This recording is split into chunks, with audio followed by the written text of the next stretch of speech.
बिस्मिल्लाहिर्रहमानिर्रहीम। अस्सलामुअलैकुम। मेरी जेठानी बहुत खूबसूरत थी। उसे देखकर कोई भी मर्द पागल हो जाता। एक रात मेरी अचानक आंख खुली तो देखा मेरा शोहर कमरे में नहीं था। जब बाहर आई तो उसे अपने जेठानी के कमरे से निकलते देखा। मैं चुपचाप कमरे में आकर सो गई। दूसरे दिन भी मेरे शौहर ने मुझे सोता देखकर मेरी जेठानी के कमरे में जाकर दरवाजा अंदर से बंद कर लिया। ये राज जानने के लिए कि आखिर मेरा शौहर जेठानी के कमरे में जाता क्यों है, मैंने जेठानी के कमरे में कैमरा लगा दिया। दूसरे दिन जब रिकॉर्ड देखा तो मैं बेहोश होकर गिर गई, क्योंकि मेरा शौहर तो मेरी शादी को अभी 5 महीने ही हुए थे। इस दौरान मैंने अपने शौहर शकील में बहुत बदलाव महसूस किया। शकील ज्यादा अपनी भाभी राशिदा की बातों को तवज्जो देता।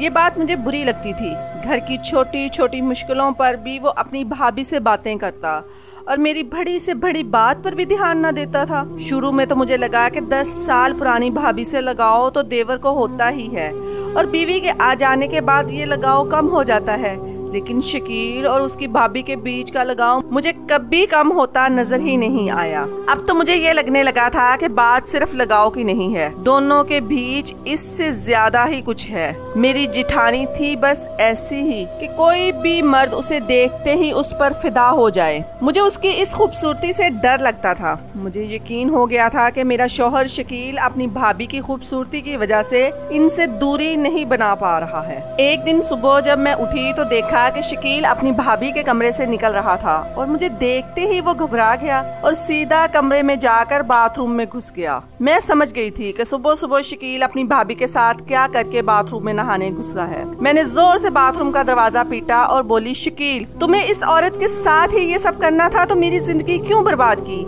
मैं आज ही अपने मायके जा रही हूँ। मेरी बात सुनते ही शकील ने दरवाजा खोला और एक जोरदार थप्पड़ मुझे लगा दिया और फिर मेरा गुस्सा 7वें आसमान पर चढ़ गया। मैंने भी शकील को एक जोरदार थप्पड़ दे मारा। शकील ने मेरे हाथों को पकड़ लिया और मुझे खींचते हुए बेड पर ले जाकर पटक दिया और बोला, अलीजे आइंदा कभी भाभी के बारे में ऐसी बात की तो मुझसे बुरा कोई नहीं होगा। मैं कुछ कहती कि शकील ने अलमारी से अपने कपड़े निकाले और बाहर चला गया।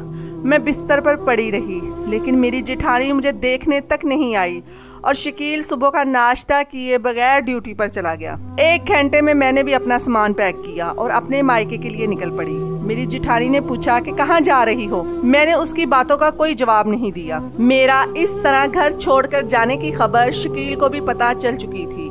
बस पकड़कर मैं शाम तक अपने मायके पहुंच गई और शकील मुझे लगातार कॉल कर रहा था, लेकिन मैंने उसकी कॉल वसूल नहीं की और घर पहुंचते ही मैंने अपना फोन बंद कर लिया और अपनी माँ को सारी बातें बताकर रोने लगी। माँ बोली, तुमने बिल्कुल सही किया अलीजे जो यहाँ आ गई। अब तुम शकील के पास तभी जाना जब शकील इस डाइन को घर से बाहर निकाल देगा। आखिर शकील के पास किस चीज की कमी है? इसके 2-3 प्लाट हैं, वो तुझे लेकर अलग क्यों नहीं रहता? मेरी छोटी बहन आयशा भी मुझे लेकर बेहद परेशान थी। उसकी शादी भी होने वाली थी, 2 महीने रह गए थे। मेरे हालात देखकर अब ससुराल के नाम से डरने लगी थी। मेरा छोटा भाई अरशद अपनी जॉब से जब घर आया तो मुझे इस तरह घर पर आया हुआ देखकर परेशान हो गया। आयशा ने रात का खाना बनाया और हम सभी एक साथ ही खाना खाने बैठ गए। खाने के बाद मैंने अपना फोन ऑन किया था कि शकील की फिर से कॉल आना शुरू हो गई। मेरी माँ ने देखा तो गुस्से में बोली, तो फोन मुझे दे दे, मैं इस कमीने से बात करती हूँ। लेकिन मैंने माँ को फोन नहीं दिया और खाना खत्म करके अपने कमरे में आ गई। कमरे में आकर मैंने शकील का फोन वसूल किया तो शकील ने कहा, अलीजे तुम अपनी मर्जी से गई हो तो याद रखो कि तुम्हें अपनी मर्जी से ही आना होगा। मैं किसी कीमत पर तुम्हें नहीं लेने आऊंगा। शकील की ये धमकी भरी बातें सुनकर मेरा गुस्सा 7वें आसमान पर चढ़ गया। मैं बोली, तुम मुझे बुलाने क्यों आओगे? तुम यही तो चाहते थे कि मैं वहाँ से चली जाऊँ। अब जी भर कर उस औरत के साथ अय्याशी करो। तुम बुलाने भी आओगे तो भी इस घर में मैं कदम नहीं रखूंगी। इस बात को 2 महीने गुजर चुके थे। मैं शकील का इंतजार करती रही। अगर उसे इसकी गलती का एहसास हो जाता तो मैं दौड़ी हुई अपने ससुराल पहुंच जाती, लेकिन ऐसा कुछ नहीं हुआ। मैं लगातार उसके फोन का इंतजार करती रही, लेकिन 2 महीने में एक बार भी उसने मुझे कॉल तक न की। अब मुझे लगने लगा था कि शकील मुझे छोड़ चुका है, उसे मेरी जरूरत ही नहीं। जब इतनी खूबसूरत औरत उसके पास मौजूद है तो फिर मुझ जैसी सादा लड़की की उसे जरूरत भी क्या है। मैं शकील को लेकर बेहद उदास हो चुकी थी और मुझे उस हाल में देखकर मेरे घर वालों को भी दुख होता। जैसे जैसे मेरी छोटी बहन की शादी नजदीक आ रही थी, घर में काम बढ़ता जा रहा था। उसकी शादी को अब सिर्फ 15 दिन बाकी रह गए थे और मेरे बाबा भी 1 महीने की छुट्टी लेकर घर आ गए थे। उन्होंने मुझे कहा कि हम आयशा की शादी के बाद तुम्हारे ससुराल जाकर शकील से फुल एंड फाइनल बात करेंगे। अगर वो मुझे अपनाने को तैयार नहीं हुआ तो उस पर जहेज का मुकदमा दर्ज करवा देंगे। लेकिन मैं ऐसा नहीं चाहती थी, इसलिए जैसे जैसे आयशा की शादी की तारीख नजदीक आ रही थी मेरा दर्द बढ़ता जा रहा था। मुझे मायके आए हुए 3 महीने हो चुके थे। आयशा की शादी में सिर्फ हफ्ता रह गया और शादी के कार्ड भी छप चुके थे। एक दिन मैंने शकील को कॉल मिलाई और बोली, शादी में नहीं आओगे? शकील ने कहा, मुझे तो अभी तक ये नहीं मालूम कि शादी किसकी है। मैंने कहा 8 तारीख को आयशा की शादी है। शकील ने कहा, लेकिन तुम्हारे घर से तो मुझे किसी ने खबर भी नहीं दी, ना ही शादी का कार्ड पहुंचा। मैंने कहा, तुम इस घर के दामाद हो, तुम्हें बिना कार्ड के ही शादी में पहुंचना चाहिए। शकील ने कहा, तुम्हारे घर वाले अगर दामाद समझते तो जरूर खबर करते, लेकिन ना तो तुम्हारे बाबा ने मुझे कॉल की और ना ही तुम्हारी माँ ने। मैंने कहा, मैं तुमसे कह रही हूँ ना, क्या इतना काफी नहीं?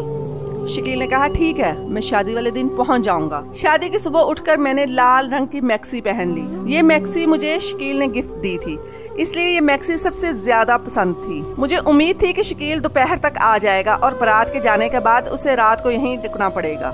जब वो रात भर मेरे साथ रहेगा तो उसका दिमाग ठिकाने आ ही जाएगा। मैंने सुबह फिर शकील को फोन किया, लेकिन उसका कोई जवाब ही नहीं आया। सुबह से शाम हो गई, लेकिन ना तो शकील आया और ना ही इसकी कोई कॉल आई।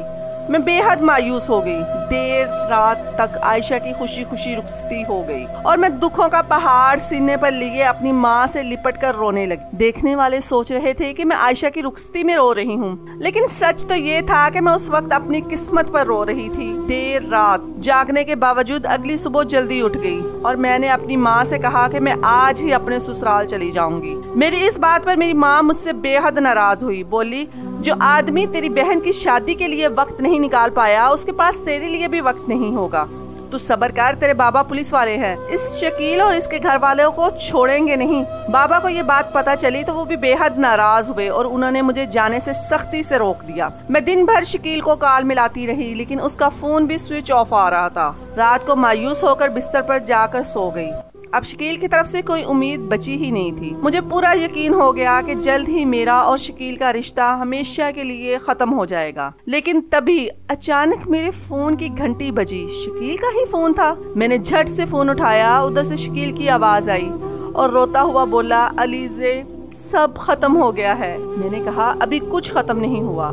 अगर तुम मेरे घर आकर मुझे यहाँ से ले चलो तो हमारा रिश्ता अभी भी बन सकता है। शकील ने कहा, मैं अपने रिश्ते की बात नहीं कर रहा। इतना कहकर शकील फिर से रोने लगा। मैंने कहा, शकील, क्या बात है, तुम इतना रो क्यों रहे हो? शकील ने कहा, भाभी और भैया का एक्सीडेंट हो गया है। भैया की मौके पर डेथ हो गई है और भाभी अभी भी सिटी हॉस्पिटल में है। शकील के मुंह से ये बात सुनकर मेरे तो होश उड़ गए। फोन कटने के बाद मैंने घर में ये बात बताई तो मेरे घर में भी मायूसी ही छा गई। मेरी वजह से मेरे घर वाले शकील के भैया और भाभी से नफरत करते थे, लेकिन जब उन्होंने दोनों के इस एक्सीडेंट के बारे में सुना तो उन लोगों की सारी नफरत खत्म हो गई और पापा ने फौरन मेरे छोटे भाई अरशद को बुलाकर अस्पताल के लिए गाड़ी बुक करने को कह दिया। सुबह के 5 बजे तक हम लोग अस्पताल पहुंच चुके थे। मेरी जेठानी की हालत बेहद नाजुक थी।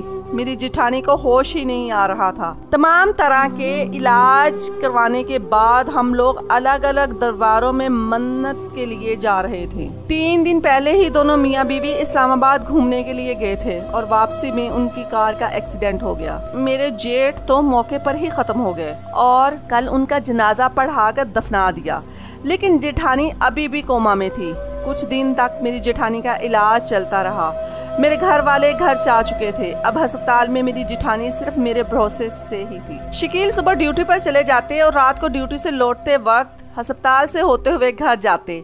मैं अस्पताल में रहकर दिन रात अपनी जेठानी की खिदमत में लगी रहती। ये देखकर शकील का बर्ताव भी बदल गया था। वो फिर से मुझसे बेहद प्यार करने लगे। मुझे अस्पताल में रहते हुए 15 दिन गुजर चुके थे। अब तो हॉस्पिटल ही मेरा घर बन चुका था। इस दौरान मेरी जिठानी की सेहत में इतना फर्क जरूर आया था कि वो होश में आ चुकी थी। उन्हें उनके शौहर के मरने का पता भी चल चुका था, लेकिन किसी से कुछ बोल पाने की हालत में नहीं थी।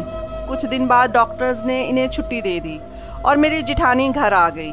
मेरे ससुराल में सास ससुर दोनों ही नहीं थे।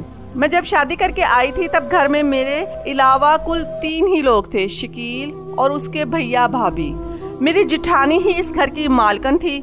सब कुछ उनकी ही देखभाल में होता था, लेकिन अब वही इतनी कमजोर और लाचार हो चुकी थी कि मुझे उनकी देखभाल करनी पड़ती थी। आहिस्ता आहिस्ता 2 महीने गुजर चुके थे। मेरी जिठानी की सेहत में काफी बेहतरी आ चुकी थी। उनकी तंदुरुस्ती लौट रही थी, लेकिन अब भी वो किसी से बात कर पाने की हालत में नहीं थी। मेरी जिठानी के मायके में कोई नहीं था, इसलिए उनकी हर तरह की देखभाल मुझे ही करनी पड़ती। इसी दरमियान मुझे पता चला कि मैं हामला हो चुकी हूँ, तो ये खबर मैंने सबसे पहले शकील को ही दी। वो बेहद खुश हुए और सीधे अपने भाभी के पास जाकर उनके हाथों को चूमते हुए उन्होंने ये खुशखबरी सुना दी। मेरी जिठानी कुछ बोल तो नहीं सकती थी, बस उनके चेहरे पर हल्की सी मुस्कान नजर आई। इसका मतलब यही था कि वो बेहद खुश थी। और आहिस्ता आहिस्ता वक्त गुजरा और मेरा 8वां महीना शुरू हो गया। इस दौरान मैंने महसूस किया कि शकील अपनी भाभी के करीब होता जा रहा है। हमल की वजह से मेरी हालत ऐसी नहीं थी कि मैं घर का जरूरी काम भी कर पाती, और शकील की ड्यूटी पर चले जाने के बाद ज्यादातर मैं अपने कमरे में ही रहती।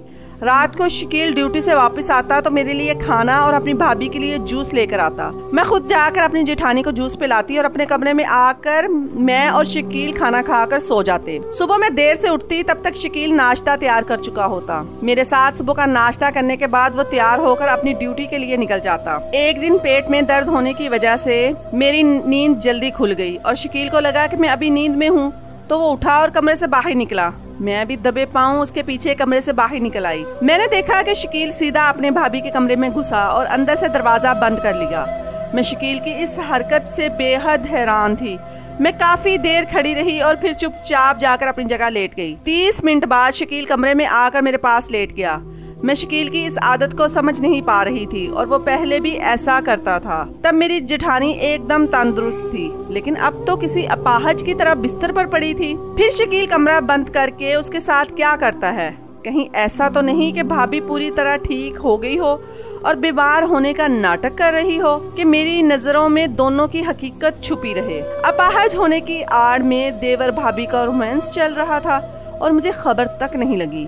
मैं अगले कुछ दिनों तक समझ नहीं पाई। मुझे शकील से फिर से नफरत होने लगी थी और मैं रोज देर रात को शकील को भाभी के कमरे की तरफ जाते हुए देखती। मेरे एक गहरी नींद में सो जाने के बाद शकील बिस्तर से उठकर अपनी भाभी के रूम में जाता और अंदर से दरवाजा बंद करके आधे घंटे बाद वापस आता। पसीने में नहाया हुआ होता और मेरे बगल में लेट जाता। मेरा बच्चा होने में अभी 20 दिन बाकी रह गए थे। मैंने तय कर लिया कि अब मैं ज्यादा दिनों तक बर्दाश्त नहीं कर पाऊंगी। बच्चा होने के बाद मैं 1-2 हफ्ते तक कमरे से बाहर नहीं निकल पाऊंगी, इसलिए बच्चा होने से पहले ही मैं दोनों को रंगे हाथों पकड़ने का मौका दे रही थी। रात को शकील घर आया तो हमेशा की तरह मेरे लिए खाना और अपनी भाभी के लिए जूस लेकर आया और जूस का गिलास मुझे पकड़ाते हुए बोला, भाभी को जूस पिलाकर आओ, फिर हम खाना खा लेंगे। मैंने कहा, आज तुम पिलाओ, मेरी तबीयत सही नहीं, मैं सोने जा रही हूँ। इतना कहकर मैं शकील के सामने ही बिस्तर पर लेट गई। शकील जूस का गिलास लेकर गया तो मैंने देखा कि फिर से भाभी का दरवाजा अंदर से बंद हुआ और 30 मिनट बाद ही दरवाजा खुला। शकील हाथों में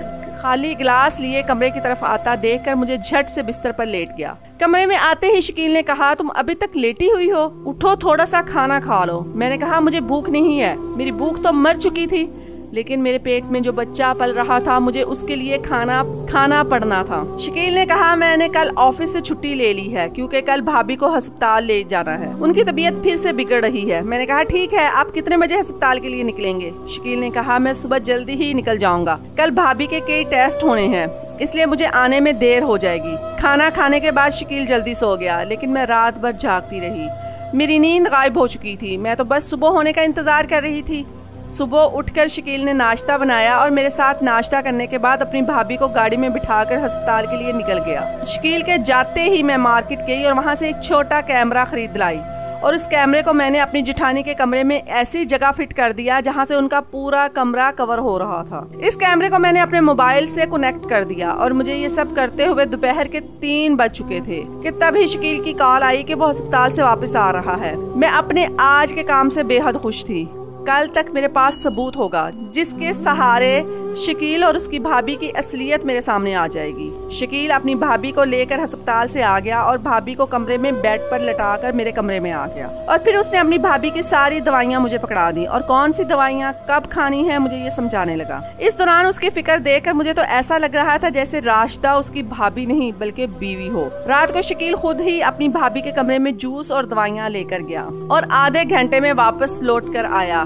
खाना खाने के बाद सो गया और मैं सुबह होने का इंतजार करती रही। मेरे गहरी नींद में होने के बाद शकील उठा और अपनी भाभी के कमरे में चला गया। 30 मिनट के बाद पसीने में लथपथ होकर लौट आया और मेरे पास आके लेट गया। जब शकील अपनी ड्यूटी पर चला गया तो मैं झट से अपनी जेठानी के रूम में गई। वो सो रही थी। मैंने वहां से कैमरा हटा दिया और अपने कमरे में आकर मोबाइल में कल से अब तक की रिकॉर्डिंग देखना शुरू की तो मेरे होश उड़ गए। शकील अपनी भाभी के कमरे में गया, इन्हें गोद में उठाकर व्हील चेयर पर बिठाया और भाभी की गंदी चादर को उठाकर उसने एक तरफ रख दिया। फिर उसने गंदी चादर की जगह पिछले दिन धोई गई साफ चादर को बिछा दिया। फिर गंदी चादर को कमरे के बाथरूम में ले जाकर धोने लगा और फिर उसने धोई हुई चादर को कमरे की खिड़की पर ही सूखने के लिए टांग दिया। फिर उसने अपनी भाभी की शलवार उतार कर इन्हें धोए हुए साफ कपड़े पहनाए और गंदे कपड़ों को बाथरूम में ले जाकर धोने लगा। इस रिकॉर्डिंग को देखने के बाद मेरी रूटीन यही हो गई थी कि जैसे ही शकील अपनी ड्यूटी पर निकलता मैं कैमरा कमरे में छुपा देती और अपने मोबाइल में रिकॉर्डिंग देखने बैठ जाती और हर बार मुझे शकील की वही रूटीन नजर आती। शकील अपनी भाभी के कमरे में उनके साथ जो करता वो या तो शौहर कर सकता था या कोई बेटा ही अपनी माँ की ऐसे देखभाल कर सकता था। एक दिन अचानक मेरी तबीयत खराब हुई और मैं अस्पताल में दाखिल हो गई। 3 दिन बाद ही मैंने खूबसूरत सी बेटी को जन्म दिया और कुछ दिन में ही मैं अपनी बेटी को लेकर घर आ गई।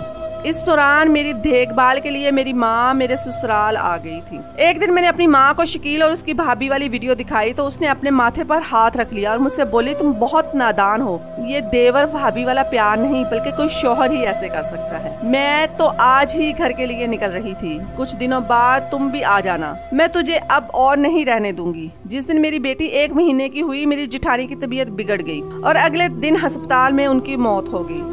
राशिदा की मौत से शकील बिल्कुल टूट सा गया। ऐसा लग रहा था जैसे शकील की सगी माँ की डेथ हो गई हो। कुछ दिनों बाद एक दिन मैंने शकील का मूड देखकर उसे पूछ ही लिया। मैंने कहा, शकील अब तो भाभी इस दुनिया में नहीं है और मैं जानती हूँ कि तुम इनसे बेहद प्यार करते थे। इतना प्यार तो कोई बेटा भी अपनी माँ से नहीं करता। तुम उनके गंदे कपड़े अपने हाथों से धोते थे, आखिर क्यों? शकील ने मेरी तरफ देखा और गहरी सांस ली और थोड़ी देर की खामोशी के बाद बोला, मैं और मेरे बड़े भाई ने बचपन में ही बहुत कुछ झेला था। मेरी सगी माँ बचपन में ही मर गई थी और मेरे पापा ने दूसरी शादी कर ली थी। मेरे पापा की मौत के बाद मेरी सौतेली माँ ने मेरी पापा की पूरी प्रॉपर्टी को हड़प कर लिया और हमें दर दर की ठोकरें खाने पर मजबूर कर दिया। मेरे भैया ने मजदूरी करके मुझे पढ़ाया लिखाया। 10 साल पहले ही मेरे बड़े भैया ने राशिदा से शादी की जो अपने माँ बाप की इकलौती बेटी थी। भाभी के माँ बाप भी उसे छोड़कर इस दुनिया से जा चुके थे। भाभी के पास जो कुछ भी था उन्होंने मेरे भैया के हवाले कर दिया और उन्होंने मेरी माँ की तरह मेरी परवरिश की। मैंने अपनी सगी माँ को तो नहीं देखा था, लेकिन भाभी ने सगी माँ की कमी पूरी कर दी थी। 6 साल पहले मुझे मलेरिया हो गया था और कई हफ्तों तक मैं बिस्तर पर पड़ा रहा। इस दौरान मेरा ख्याल मेरी भाभी ने ही रखा था। अगर कोई दूसरी औरत होती तो वो मेरे गंदे कपड़ों को हाथ भी ना लगाती, लेकिन भाभी अपने बेटे की तरह गंदे बिस्तर को साफ करके मेरे कपड़ों को धोती। इन्हीं की देखभाल की वजह से मैं मौत के मुंह से वापस आ गया, लेकिन मेरी देखभाल में इतनी ताकत नहीं थी, इसलिए मैं अपनी भाभी को बचा नहीं सका। इतना कहकर शकील मेरे कंधों पर सर रख कर रोने लगे। उनकी ये हालत देखकर मुझे रोना आ गया। साथ ही शकील को लेकर मेरी सारी गलतफहमियां दूर हो गई। मैं खुद को बेहद खुशनसीब समझने लगी कि मुझे शकील जैसा शौहर मिला था। मैंने अपनी माँ को फोन पर सारा कुछ बता दिया और उन्हें कहा कि मैं अब मायके कभी नहीं आऊंगी। इस कहानी से हमें एक सबक मिलता है कि शक इंसान को कहीं का नहीं छोड़ता। कई बार हम जिन चीजों को सच समझ लेते हैं उनके पीछे की वजह बिल्कुल अलग ही होती है। इसलिए सिर्फ शक की बुनियाद पर ही आखिरी फैसले तक पहुंचना हमारी बेवकूफ़ी साबित होती है।